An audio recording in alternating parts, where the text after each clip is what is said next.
মন ভালো নেই, মন ভালো নেই, মন ভালো নেই। আপনজন মৃত্যুবরণ করলে এবং সেই আপনজনের সাথে যদি 40, 50, 60 বছর পর্যন্ত দেখা না হয়ে থাকে, শুধু টেলিফোনেই কথা হইত,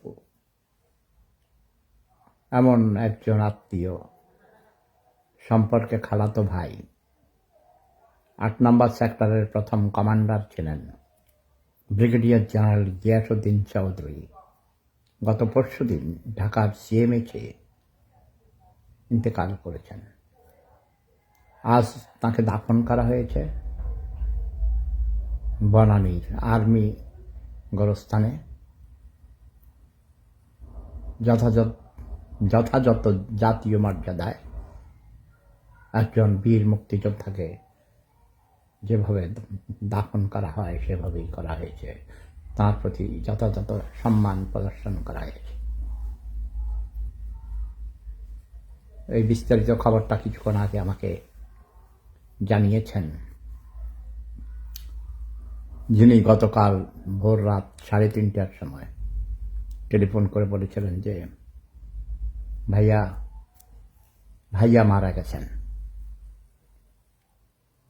কারণ ওই ভাইয়ার সাথে আমার সবসময় কথা হতো, তো তার নাম বলার আর দরকার হয় নাই। বলেছে ভাইয়া মারা গেছেন, এবং আমি জিজ্ঞেস করতাম ভাইয়ার অবস্থা কী। শেষের দিকে বার্ধক্যজনিত কারণে অসুস্থ ছিলেন।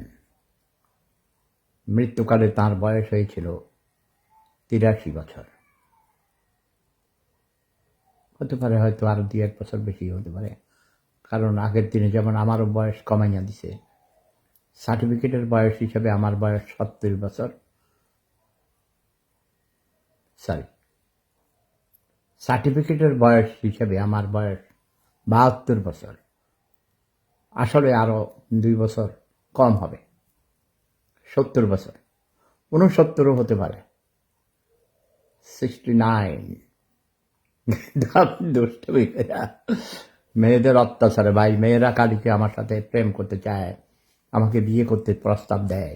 আমি বলি যে দেখো আমার বয়স হলো 82 বছর, কখনো বলি 50 বছর, কখনো বলি আমার বয়স 100 বছর হইতে 12 বছর বাকি, এইসব বলি। আরে মিশা কথা বানাইয়া কই। কী জন্যে ভাই? অত্যাচারে মেয়ের খালি আমাকে বলে তোমাকে ভালোবাসি, টেলিফোন করে, ভিডিও কল দেয়। অত্যাচারে আমি আর কী করবো? আমি জিজ্ঞাসি আমার কতজন বন্ধুরে, কয় যে তুমি বলবা, তোমার তো এমনি দাঁত নাই, আলগা দাঁত আছে, লাগাই না। কামরুন নাহার, এই যে কামরুন নাহারকে দেখতে পাচ্ছ, সে আমার অনেক একদম ছোট বোন, কবি, অনেক ভালো মনের ছোট বোন। কিন্তু তার দুর্ভাগ্য, কয়েক মাস আগে তার স্বামী ইন্তেকাল করেছেন। তার স্বামীর সাথেও আমার পরিচয় করিয়ে দিয়েছিল, একজন ইয়াং তরতাজা মানুষ, ভালো মানুষ, ঘুমিয়েছিল, আর ঘুমের মধ্যে স্ট্রোক করে তিনি চলে গেলেন। দিনাজপুরের একটা অত্যন্ত সম্ভ্রান্ত পরিবারের, সুখী পরিবার।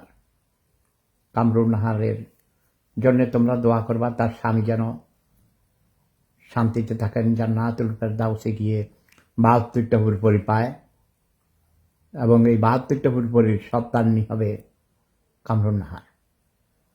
আমি দেখো কথার থেকে কোথায় চলে যাই। তো আমার যে ভাইয়া মারা গেলেন, ওনার নাম ব্রিগেডিয়ার জেনারেল গিয়াসউদ্দিন চৌধুরী। তিনি 8 নম্বর সেক্টরের কমান্ডার ছিলেন। কে যেন আমাকে ওই ডিস্টার্ব করেছে।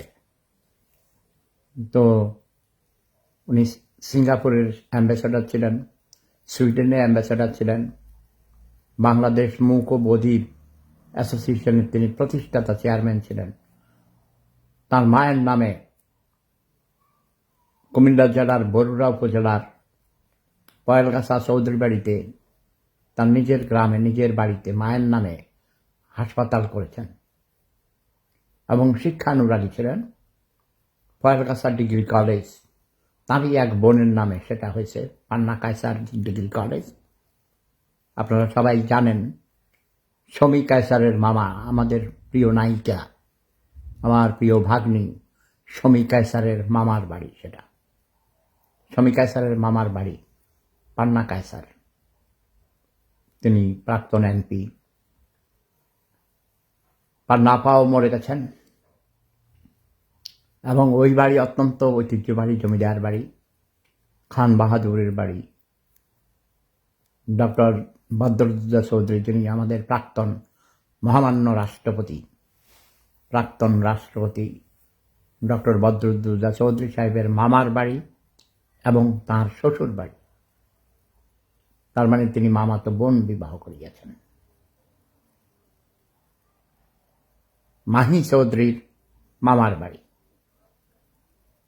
মিনু চৌধুরীর বাপের বাড়ি।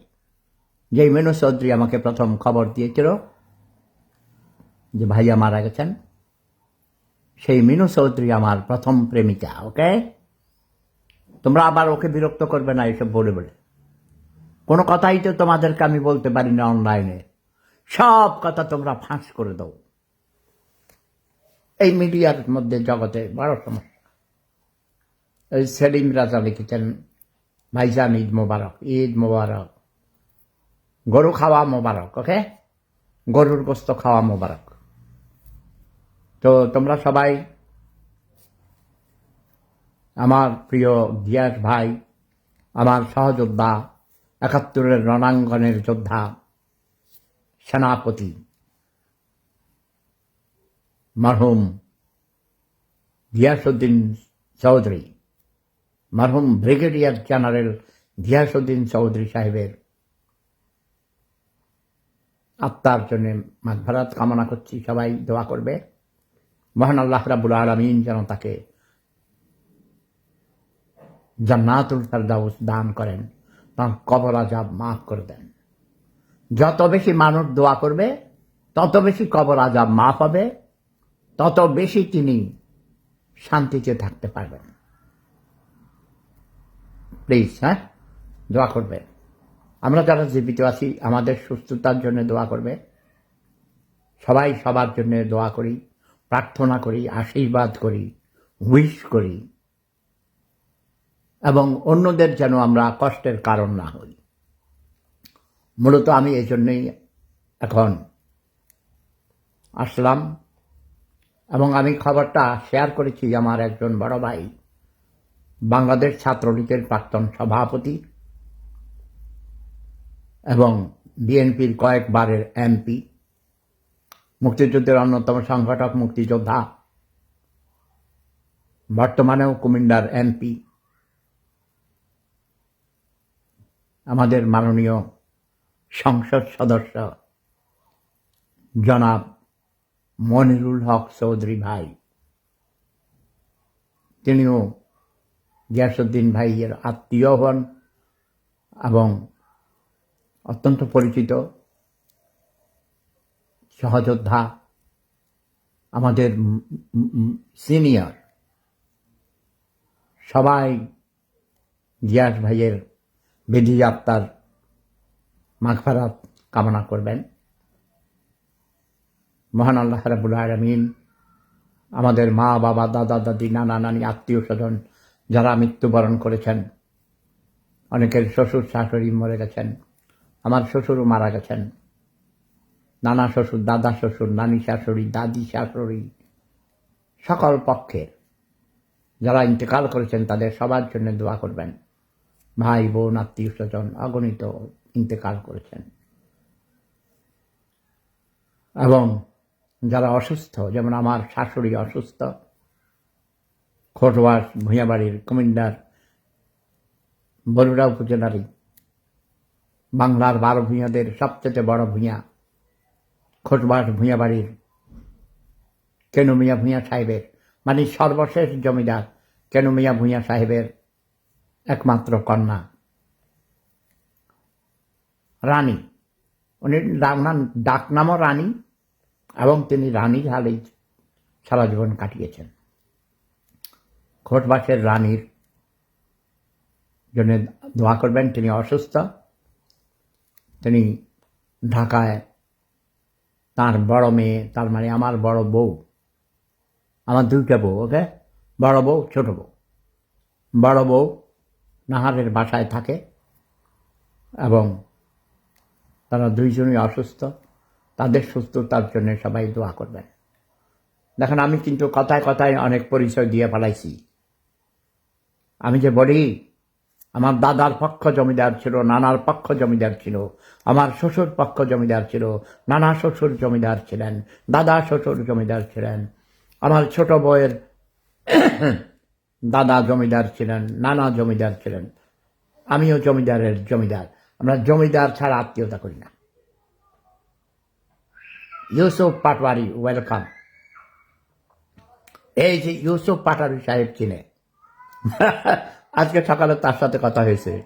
ওর বাবা আমার সিনিয়র বড় ভাই ছিলেন, আমার বড় ভাইয়ের বন্ধু ছিলেন এবং আমাদের চেরিয়ারা হাই স্কুল অ্যান্ড কলেজের শিক্ষক ছিলেন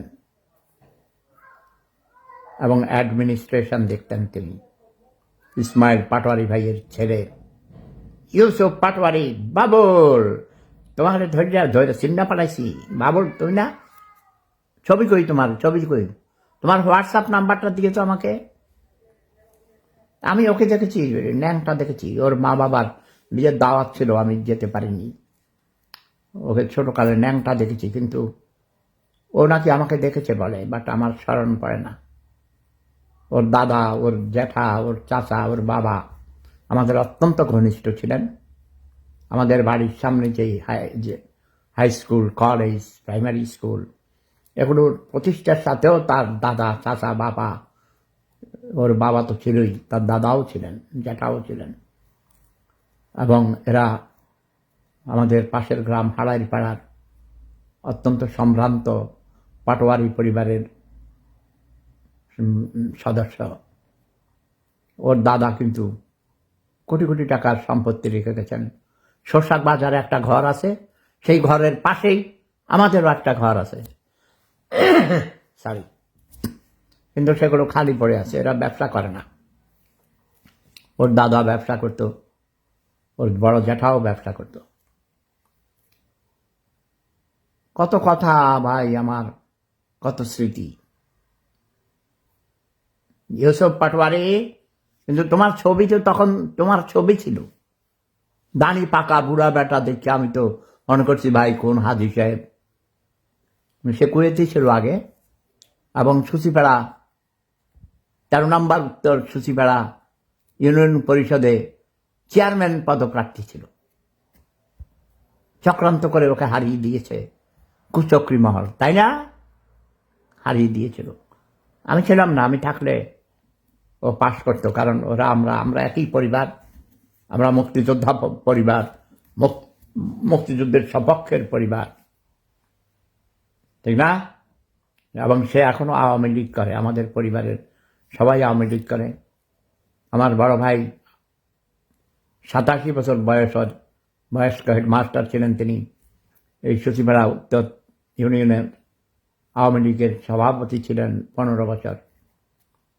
মুক্তিযুদ্ধের সংগঠক, মুক্তিযোদ্ধা, কিন্তু তিনি ভাতা নেন নাই, আমিও ভাতা নেই না।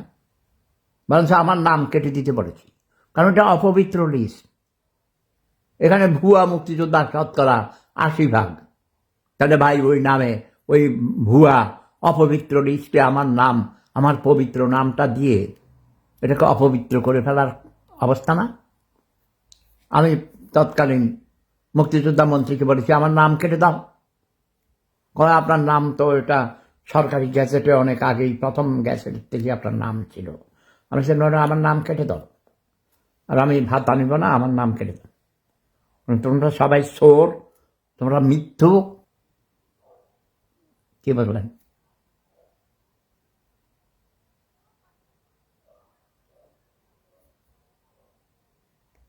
আমার আর কথা বলতে পারবো না ভাই, আমার গলা ব্যথা হয়ে গেছে, শব্দ বোমা মারতে পারবো না।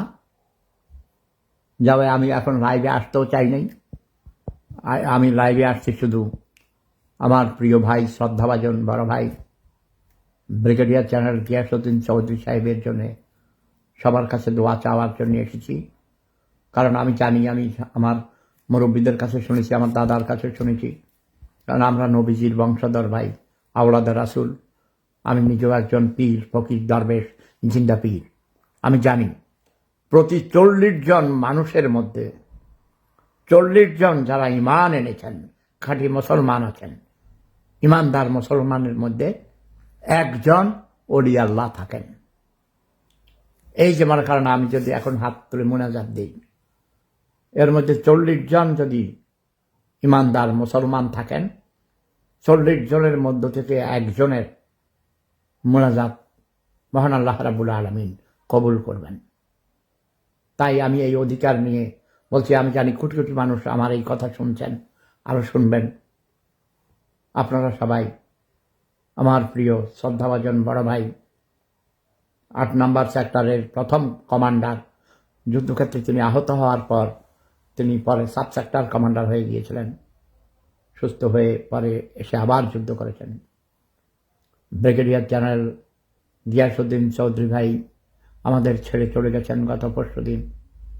আজ তাকে ঢাকার বনানী আর্মি গোরস্থানে জাতীয় মর্যাদায়, যথাযোগ্য মর্যাদায় দাফন করা হয়েছে। মহান আল্লাহ রাব্বুল আলামিন তুমি তার জীবনের সকল গুনাহখাতা মাফ করে দিও, তার কবরকে ফুলের বাগিচা বানিয়ে দিও, তার কবর আযাব মাফ করে দিও মাওলা। হে মাওলা, তুমি তাকে জান্নাতুল ফেরদাউস দান করিও। আমাদের পূর্বে যারা ইন্তেকাল করেছেন, মা বাবা, ভাই বোন, আত্মীয় স্বজন, দাদা দাদি, নানা নানি, যত আত্মীয় স্বজন, যত পরিজন, যত মুসলমান, আমি শুধু মুসলমান বলবো না, যত মানুষ মৃত্যুবরণ করেছে, সে যেই কোনো ধর্মেরই হোক না কেন, প্রতিটি মানুষ, প্রতিটি প্রাণীর আত্মাকে তুমি শান্তি দিও মাওলা। প্রতিটি মানুষ যারা ইন্তেকাল করেছেন সবাইকে তুমি জান্নাতুল ফেরদাউস বানিয়ে দিও। এবং দোজক বানাইছো তুমি কি জন্যে? সকল দোজককে তুমি জান্নাত বানিয়ে দাও মাওলা। কাউকে তুমি জাহান্নামে নেবে না, দোজকে নেবে না। তুমি দয়ার সাগর, তুমি দিনকে রাত, রাতকে দিন, পাহাড় ভেঙে দরিয়া করতে পারো, দরিয়াকে পাহাড় করতে পারো মাওলা। আমার একান্ত অনুরোধ, সকল দোজককে তুমি বেহেশত বানিয়ে দাও। আজ বাংলাদেশে প্রায় 1000-এর উপর শিশু হাম হয়ে, আক্রান্ত হয়ে মৃত্যুবরণ করেছে। এই সব নিষ্পাপ শিশুদেরকে মাওলা তুমি তোমার অলৌকিক ক্ষমতা বলে রক্ষা করো, তাদের প্রাণ রক্ষা করো, শাফা দান করো। যারা মৃত্যুবরণ করেছে তাদেরকে তুমি জান্নাতুল ফেরদাউস দান করো মাওলা। ওয়াখির দাওয়ানা আলহামদুলিল্লাহি রাব্বিল আলামিন। জগতের সকল প্রাণী সুখী হোক। প্রেম ধর্ম সেরা ধর্ম, লাভ ইজ পাওয়ার। আরেকটি প্রার্থনা, হে মাওলা, আর বর্তমানে যারা ক্ষমতায় আসছে নতুন, তারা নবীন, তারেক রহমান আমার অত্যন্ত প্রিয় ভাগিনা। সে এখনো নতুন, অনেক ভুল করতে পারে, কিন্তু তাকে তুমি তোমার কুদরতি ক্ষমতা বলে মাওলা শক্তি দান করো। তার বাবা রাষ্ট্রপতি ছিলেন, আমি বলবো সফল রাষ্ট্রপতি ছিলেন। আমি তার সাথে কাজ করেছি, আমি জানি। দেশকে স্বনির্ভর করার জন্য অক্লান্ত পরিশ্রম করেছেন। আমি আবার অনুরোধ করব তারেক রহমানকে, তার বাবার অতীতের সবগুলো কর্মসূচি, যেমন তিনি খাল কাটা কর্মসূচি নিয়েছেন, তদ্রূপভাবে গ্রাম সরকার কর্মসূচি এবং প্রত্যেক উপজেলায় বিচার বিভাগ ছিল, সমস্ত কর্মসূচি নতুন করে চালু করতে হবে। গ্রাম বাঁচলে দেশ বাঁচবে। 68,000 গ্রাম বাঁচলে দেশ বাঁচবে, জিয়াউর রহমানের স্লোগান ছিল। আসুন আমরা গ্রাম পঞ্চায়েতের মতো করে গ্রাম সরকার গঠন করি। আমি শুনেছি বাংলাদেশে অনেক বিচার বছরের পর বছর পড়ে আছে, এই সব বিচার জীবনেও শেষ হবে না। কাজেই উপজেলাতে আদালত চালু করতে হবে, গ্রাম সরকার করতে হবে, গ্রামের বিচার গ্রামেই মীমাংসা করতে হবে।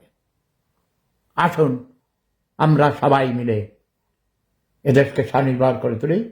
আরেকটি অনুরোধ আমাদের মাননীয় প্রধানমন্ত্রীর কাছে, বর্তমান সরকারের কাছে, ক্যাবিনেটের কাছে, আপনারা স্বনির্ভর মন্ত্রণালয়, মিনিস্ট্রি অফ সেলফ রিলায়েন্ট, স্বনির্ভর মন্ত্রণালয় গঠন করে একজন অভিজ্ঞ ব্যক্তিকে, যিনি গ্রামের মানুষের সাথে, যার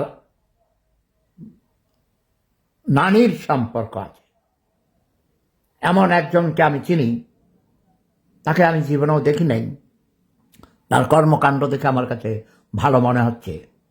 যদিও কিছুদিন আগে টেলিফোনে তাকে শব্দ বোমা মেরেছিলাম, অধিকার নিয়ে মেরেছি। সে আমার ছোট ভাই এবং তিনি আমাদের চাঁদপুর 5 আসনের মাননীয় MP, lion engineer Mominul Haque সাহেব। Lion engineer Mominul Haque MP মহোদয়, তাকে আমি স্বনির্ভর মন্ত্রী হিসাবে প্রস্তাব করছি। আবারও বলছি, I repeat, I want to see Lion Engineer Mominul Haq MP as the self-reliant Minister of Bangladesh. সবাই আশা করি আপনারা খুশি হবেন। দেশ স্বনির্ভর হলে প্রতিটি মানুষ তাদের ন্যায্য অধিকার পাবে, ন্যায্য বিচার পাবে, দুবেলা খেয়ে পড়ে বাঁচতে পারবে। আসুন আমরা সবাই মিলে দেশকে স্বনির্ভর করে গড়ে তুলি। জয় বাংলা, জয় বঙ্গবন্ধু, জয় শেখ হাসিনা। শেখ হাসিনা সহ যারা দেশের বাহিরে আছেন, আপনারা দেশে আসুন, আপনারা আইনের সম্মুখীন হন, আপনারা ন্যায় বিচার পাবেন। এবং আমি সরকার প্রধান মাননীয় প্রধানমন্ত্রীকে অনুরোধ করছি, আপনি তাদেরকে বিচারে, তাদের আত্মপক্ষ সমর্থন করার সুযোগ করে দিবেন। আইনের শাসন প্রতিষ্ঠা করুন। গণতন্ত্র, সত্যিকারের গণতন্ত্র প্রতিষ্ঠা করতে হলে প্রতিটি দলকে, প্রতিটি রাজনৈতিক নেতা নেত্রীকে নির্বাচনে অংশগ্রহণ করতে হবে, রাষ্ট্র পরিচালনার কাজে সুযোগ করে দিতে হবে। ওয়াখার দাওয়ানা আলহামদুলিল্লাহ রাব্বিল আলামিন। দেখুন, আমি শব্দ বোমা ছাড়া কত সুন্দর বক্তৃতা দিতে পারি, তার প্রমাণ আপনারা পেলেন। আর দয়া করে সবাই আপনারা মুনাজাত দিন আমার সাথে, আমিন সুমা আমিন। এবং আমার এই কথাগুলো, এই পোস্টটা অনেক বেশি বেশি করে শেয়ার করুন, বেশি বেশি করে জানিয়ে দিন সবাইকে। এবং যারা দায়িত্বপ্রাপ্ত আছেন, বিশেষ করে প্রেস উইংকে বলছি, গণপ্রজাতন্ত্রী বাংলাদেশ সরকারের মাননীয় প্রধানমন্ত্রীর প্রেস উইং, দয়া করে মাননীয় প্রধানমন্ত্রীর কাছে আমার এই বক্তব্যগুলো পৌঁছিয়ে দিন। এটা আমার সবিনয় নিবেদন। আমি জানি এখানে অনেক এমপি মন্ত্রী সাহেবদের অতি ঘনিষ্ঠ বন্ধুরা এখানে আছেন। এই যে আব্দুল্লাহ আল হোসাইন, তিনি আমাদের একজন প্রতিমন্ত্রীর অতি কাছের বন্ধু, ডান হাত।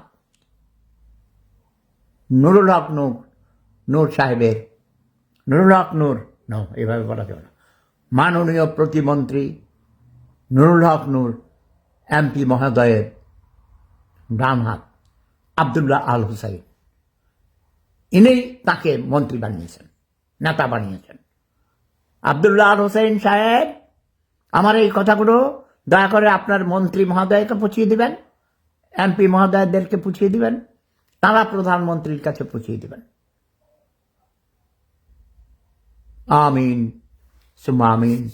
জয় বাংলা, জয় জনতা, জয় মানবতা। প্রেম ধর্ম, সেরা ধর্ম, লাভ ইজ পাওয়ার।